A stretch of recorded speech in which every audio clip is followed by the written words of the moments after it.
मगासपासून आदरणीय शरद पवार साहेबांच्या भाषणाची आतुरपणे वाट बघत आहात आपण। 3-3:30 वाजल्यापासून या ठिकाणी बसलेला आहात आणि म्हणून मी जास्त वेळ घेणार नाही। विकास पर्व या पुस्तिकेचं आता प्रकाशन झालेलं आहे आणि या पुस्तिकेच्या पानं चाळली तर लक्षात येतं की किती मोठी कामं आपल्या मतदारसंघात आपल्या खासदारांनी खेचून आणलेली आहेत। महाराष्ट्रात आणि भारतामध्ये प्रत्येक लोकसभेत एक खासदार आहे। प्रत्येक लोकसभा मतदारसंघाचं प्रतिनिधित्व करत असताना एवढ्या मोठ्या प्रमाणात निधी खेचून आणणं, त्याचा पाठपुरावा करणं आणि आपल्या जनतेची व्यवस्था संपन्नपणाने निर्माण करण्याचा प्रयत्न करणं हे भारतात फार कमी खासदारांना जमलेलं आहे। 5 वर्षाच्या कालखंडात डॉक्टर अमोल कोल्हे यांनी 3 वेळा संसद रत्न नावाचा किताब मिळाला। संसद रत्न मिळालं म्हणजे काम होत नाहीत असं कुणीतरी म्हटलेलं मी काल परवा वाचलं।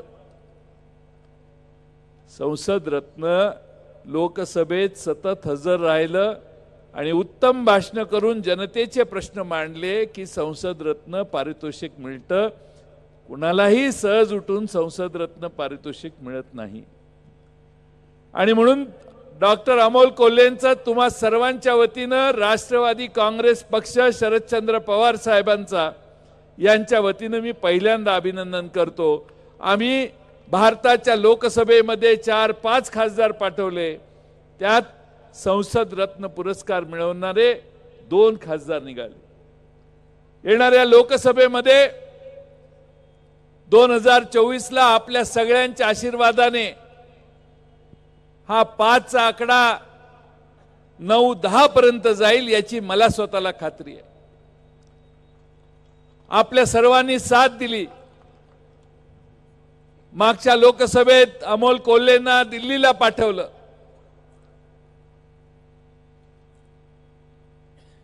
आपण सगळे खासदारांनी आपल्या गावात आलं पाहिजे हा आग्रह करत असतो, पण आम्ही अनेक वर्षापासून बघतोय। आमचे पृथ्वीराज चव्हाण खासदार असायचे, भाग आम्ही सांभाळायचो।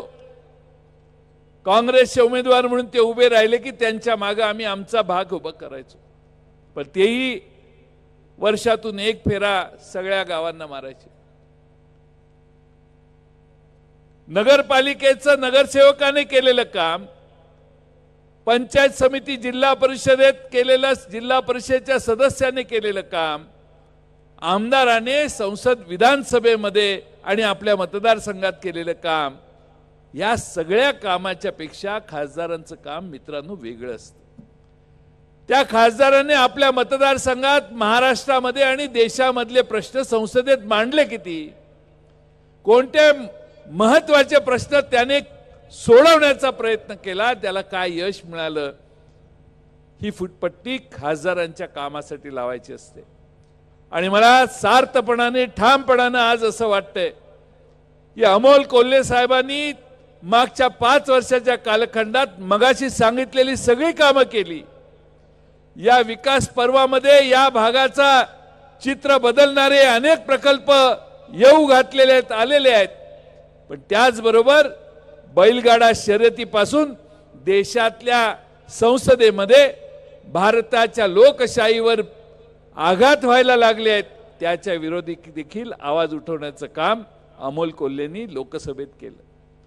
आणि म्हणून आपल्या सगळ्यांना आपण सगळे भाग्यवान आहात। दुसऱ्या लोकसभेत शेजारच्या मावळच्या खासदारांनी किती वेळा लोकसभेत तोंड उघडलं मला माहित नाही। महाराष्ट्रातल्या कुठल्याही लोकसभेच्या खासदारांच्या पेक्षा अमोल कोल्हेंनी प्रभावीपणाने आपल्या सगळ्यांचे प्रश्न मांडले, महिलांचे प्रश्न मांडले, आदिवासींचे प्रश्न मांडले, शेतकऱ्यांचे प्रश्न मांडले। कांदा बंदी निर्यातीची केल्यानंतर देखील लोकसभेत आवाज उठवणारे अमोल कोल्हे तुम्ही आम्ही सगळ्यांनी बघितले। आणि त्यामुळं प्रश्न सोडवणारा खासदार, लोकसभेत तोंड उघडणारा खासदार म्हणून अमोल कोल्हेंना मागच्या वेळी आपण पाठवलं आणि तो अनुभव आपण घेतला। लोकसभेच्या निवडणुका महिन्याभरात 15-20 दिवसात आता जाहीर होतील। आमच्यातले काही मित्र आमचे सोडून गेलेले आहेत, त्याची कारणं तुम्हा सगळ्यांना माहिती आहेत। कारणं माहीत असल्यामुळे त्याचा उहापोह करण्याची आता गरज नाही। उहापोह करायला लागलो तर बराच वेळ लागेल। साहेबांचं भाषण आहे आणि म्हणून आपल्या पैकी काही लोक आपला पक्ष सोडून गेले। पक्ष सोडून जाताना पवार साहेबांचा राष्ट्रवादी काँग्रेस पक्ष आणि घड्याळाचं चिन्ह देखील हिसकावून घेण्याचा प्रयत्न उभ्या भारताने बघितला। काल परवा सुप्रीम कोर्टामध्ये ही केस गेली। त्यावेळी सुप्रीम कोर्ट म्हटलं, अहो त्यांनी पक्ष स्थापन केलेला आहे। राष्ट्रवादी काँग्रेस पक्ष, शरदचंद्र पवार हे त्यांचं नाव त्यांच्या पक्षाला दिलं तर तुमची काय अडचण आहे? मागणी काय होती? पक्षही देऊ नका आणि चिन्हही यांना देऊ नका। पण सुप्रीम कोर्टाने सांगितलं 8 दिवसाच्या आत या पक्षाला चिन्ह द्या। पवार साहेबांच्या साठी ताबडतोबीने 8 दिवसात निवडणूक आयोगाने निर्णय घ्यावा, हा आदेश सुप्रीम कोर्टाने मित्रांनो दिला। आता आपल्याला 7 दिवसात चिन्ह मिळेल। काल परवा विधानसभेच्या अध्यक्षांनी निर्णय दिला, कुणालाच डिस्क्वालिफाय केलं नाही। काल आमचे मित्र हायकोर्टात गेले आणि म्हटले त्यांना डिस्क्वालिफाय करा। जर त्या केसच्या खोलात गेला ना, डिस्क्वालिफाय ते 40 जण होतील। कारण ज्या दिवशी ह्यांनी पलीकडे जाऊन शपथा घेतल्या, ज्या दिवशी शपथ घेतली दुपारी 2 वाजता, त्यावेळी राष्ट्रवादी काँग्रेसच्या महाराष्ट्र प्रदेशच्या अध्यक्षाने आणि विधानसभेच्या गटनेत्याने विधानसभेच्या अध्यक्षांना यांनी पक्षशिस्त मोडली आहे, पक्षाचं धोरण सोडलेलं आहे, पक्षाच्या नेतृत्वाच्या विरोधी त्यांनी भूमिका घेतलेली आहे आणि मंत्रिमंडळात जाऊन ह्या 9 जणांनी शपथ घेतलेली आहे, त्यांना डिस्क्वालिफाय करा म्हणून सगळ्यात पहिल्यांदा पिटिशन या जयंत पाटलांनी दाखल केलेलं आहे। आणि त्यामुळं लय विषय उघडला तर लय टोकाला जाईल। आम्ही बोलत नाही कारण आमची संस्कृती जरा संयमाची आहे। पण पुस्तकं उघडायला लागले, प्रत्येक पान चाळायचं म्हटलं तर कोर्टाला देखील सगळं प्रकार लक्षात येईल। त्यामुळं आता गेले आहेत हायकोर्टात। माझी अपेक्षा ही आहे आणि मी नेहमी आतापर्यंत सांगत आलो, शरद पवार साहेब हाच आपला पक्ष आहे। शरद पवार साहेब ज्या ठिकाणी उभा राहतील त्या ठिकाणी आपला पक्ष उभा राहील। त्यांना जे चिन्ह मिळेल ते चिन्ह घराघरापर्यंत, शेवटच्या माणसापर्यंत पोहोचवण्याचं काम तुम्ही आम्ही सगळ्यांनी करायचंय। हेच शरद पवार साहेब साताऱ्याच्या सभेत उभे राहिले, सगळ्या उभ्या महाराष्ट्रानं बघितलं आणि ज्या राष्ट्रवादी काँग्रेसचे 20 नाही तर 22 आमदार निवडून येतील म्हणत होते, तिथं बघता बघता 54 आमदार निवडून आणण्याची ताकद या आमच्या सगळ्या सर्वांच्या नेत्यांच्या मध्ये आहे। हे तुम्ही सगळ्यांनी मित्रांनो लक्षात घ्या। आणि म्हणून शरद पवार या नावाला दिल्ली देखील दचकून असते। शरद पवार साहेब काय करतील याचा 10 वेळा विचार लोक करतात। आम्ही पवार साहेबांच्या नेतृत्वाखाली अनेक वर्ष काम केले, त्यांचे अनेक डाव आम्ही बघितले आहेत। कोणी तेल लावून पैलवान आहे म्हटल्यावर त्याच्यावरही उपाययोजना कशी करायची हेही शरद पवार साहेबांनी मागच्या काळात दाखवून दिलेलं आहे। आणि म्हणून अनेक डाव पवार साहेबांचे आम्ही सगळ्यांनी शिकलेले आहेत। पण एक विसरू नका, वस्ताद एकच डाव स्वतःचा शेवटी ठेवलेला असतो वस्तादानं, आणि तो डाव ज्यावेळी येतो समोर त्यावेळी सगळे आश्चर्यचकित होतात। तुमच्या आमच्या सगळ्यांनी पवार साहेबांचा अनुभव घेतलाय, पण एक डाव पवार साहेबांचा शेवटचा तुमच्या सगळ्यांना चितपट करणारा अजून बाहेर यायचा आहे। तुम्ही काळजी करू नका, तो दिवस तुम्हाला सगळ्यांना चक्रावून सोडेल आणि म्हणून माझी तुम्हाला विनंती आहे, आंबेगावकरांना, या परिसरामध्ये आपण अनेक वर्ष पवार साहेबांना प्रेम देण्याचं काम केलं, त्यांच्या मागे निष्ठेने उभा राहिला. मी कांदा, महागाई, इथेनॉलचा प्रश्न नवा तयार झालेला आहे, ऊस उत्पादकांचे प्रश्न त्यामुळे नवे निर्माण झालेले आहेत. या सगळ्यांविषयी बोलून वेळ घेणार नाही, कारण साहेबांचं भाषण आपल्याला ऐकायचं. पण मी आपणा सगळ्यांना सांगतो, आम्ही आज 11-12 आमदार त्यांच्याबरोबर आहे. पवार साहेबांना पत्रकारांनी विचारलं, तुमच्याबरोबर आमदार किती आहेत? पवार साहेब म्हटले 0 आमदार आहेत. असं कोण म्हणू शकतं? ज्याला शून्याचे 100 करायची ताकद असते असाच माणूस म्हणू शकतो. काही अडचणीमुळे आमचे मित्र गेलेले आहेत, ठीक आहे, पण जे तुम्ही सगळे आहात, तुम्हा सगळ्यांना विनंती करायची माझी आज इच्छा आहे. येणाऱ्या लोकसभेमध्ये अनेक लोक तुम्हाला सांगायला येतील, आमच्या अमोल कोल्हेंच्या बाबतीत बोलतील, तिकडे फार मोठा विकासाचा डोंगर आहे, इकडे काय राहिलेलं आहे असं सांगतील. पण मित्रांनो,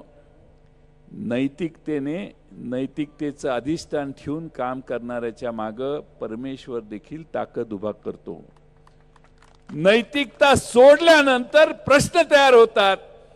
पवार साहेबांनी ठामपणाने छत्रपती शिवाजी महाराजांनी दिलेल्या शिकवणुकीप्रमाणे या सगळ्या पुणे जिल्ह्यात असेल, रायगड जिल्ह्यात असेल, संपूर्ण महाराष्ट्राच्या दऱ्याखोऱ्यामध्ये छत्रपती शिवाजी महाराजांनी स्वाभिमानाने महाराष्ट्राची भूमिका जी मांडली, आज 84 वर्षाच्या पवार साहेब देखील महाराष्ट्राची भूमिका तुमच्या सगळ्यांच्या समोर येऊन मांडतायत.